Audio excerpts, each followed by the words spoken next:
Every year, Production Machining's Emerging Leaders program brings young leaders in the precision machining industry into the spotlight.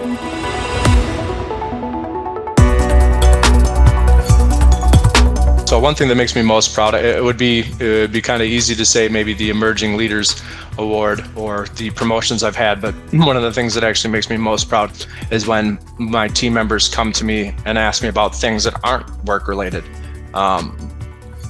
Whether it's exercise, nutrition, these things that I'm interested in, and they're trying to build themselves a good life, not just career-wise, but health-wise. I'd say what makes me most proud is seeing the extra time that I put into training people kind of pay off, especially seeing people who come in who have no idea, they've never been in the trade before, they have no technical training, and then just kind of almost taking them by your side and showing them little things at first, and then just watching them grow and kind of pick it up, and you kind of see the moment where everything clicks. I had an email this morning from a high school student that last summer she had come in for co-op, and she was accepted in Ryerson University, and she sent me a big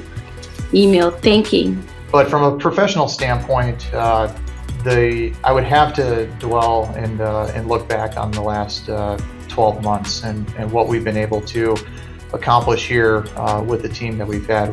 We went through a very steep ramp with our customers over the last year and a half.